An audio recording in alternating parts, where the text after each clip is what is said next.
大家好，我係花生仔，歡迎翻嚟今日嘅樓市快報啊！我每日都會同大家一齊睇下香港磚頭嘅故仔，學樓市 KOL 話齋，樓市一定會反彈，不過冇所謂啦，信者得救，唔信咪繼續住樓下公園咯。大家準備好未？哇，各位觀眾，今日個市真係有啲料到喎，成日聽啲專家話樓市見底反彈。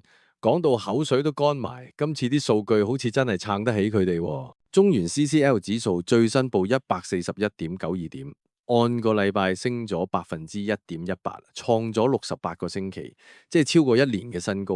係咪真係狼嚟啦？唔係，係牛嚟啦先啱。今次指數上升最大功臣肯定係美國聯儲局喺9月終於減翻息，啲息口一回落，啲買家就好似解開咗封印咁，即刻衝出嚟睇樓。好似西半山個新盤啲 MVP 咁，第一張價單就賣晒，證明市場購買力一直都喺度，只係等緊個時機。咁數據睇落啦，九龍同新界東升得最勁，分別升咗超過5%。睇嚟之前班 KOL 日日夜夜叫春，唔係叫人入市，今次終於俾佢哋叫中咗一次。不過你以為成個市場都係歌舞升平？少年你太年輕啦。住宅市場好似有啲起色，但另一邊嘅商業地產咧，其實仲喺 ICU 吊緊鹽水。有銀行報告話，佢哋手頭上嘅商業房地產貸款超過70%係高風險，壞賬率仲準備突破7%，一邊天堂一邊地獄。呢個就係2025年嘅香港樓市。講完啲宏觀數據，我哋梗係要睇下啲名人明星有咩動靜啦。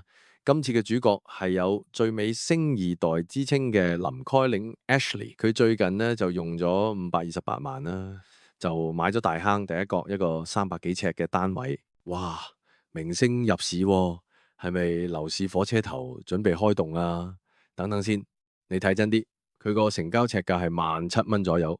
竟然係嗰棟大廈近13年嚟嘅新低價。最精彩嘅係個原業主喺2022年用680萬買入，持貨唔夠3年，帳面就蝕咗152萬，輸咗超過2成。呢單交易真係完美演繹咗咩叫有人漏夜趕科場，有人辭官歸故里。星二代趁低吸納，上一手業主就蝕到入獄離場。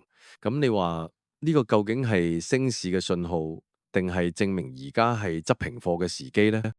有人蝕錢走，亦都有人呢大排長龍爭住上車。講緊嘅就係房協喺安達臣道嘅資助房屋項目朗然，422個單位，短短10日就賣晒，仲要收到超過13000份申請，超額認購接近30倍。最值得留意嘅係，買家入邊有80%係白表，即係本身冇公屋嘅市民，而當中又有60%係單身人士。咁呢個現象話俾我哋知啲乜？就係市場上嘅剛性需求，尤其係後生仔女嘅上車需求呢，係非常非常之大嘅。不過佢哋追捧嘅係市價62折嘅資助房屋。換句話講，只要個價錢夠貼地，香港人嘅購買力係好驚人嘅。大家唔係唔想買樓，只係唔想用一個唔合理嘅價錢去接火棒啫。居屋市場就爭崩頭喎。咁頭先我哋講過，仍然水深火熱嘅商廈市場，係咪真係冇人好？咁又未必。當大部分人覺得商廈市場仲有排跌嘅時候，總有啲巨企會反其道而行。講緊嘅就係阿里巴巴同螞蟻集團，佢哋啱啱宣布呢，用咗72億港紙，買起銅鑼灣甲級商廈港島1號中心最頂嗰13層樓，總共30萬尺樓面，用嚟做佢哋嘅香港總部。呢單 deal 呢，係自2021年以嚟香港最大宗嘅寫字樓買賣。喺商廈空置率高企、租金持續受壓嘅今日呢，阿里竟然夠膽死咁大筆錢掃貨，究竟佢哋睇到啲咩我哋凡人睇唔到嘅嘢呢？可能對於呢啲巨企嚟講，買起香港核心區地標做總部係一個長遠嘅戰略佈局。短期嘅市況波動，佢哋根本唔會放喺眼內。又或者呢啲就係我哋凡人同巨企思維上嘅分別啦。今日花生仔就講到呢度，記得 like 同 subscribe 支持我哋。唔好意思留言分享你嘅樓市睇法，或者想我哋下一集講啲乜，下次再見。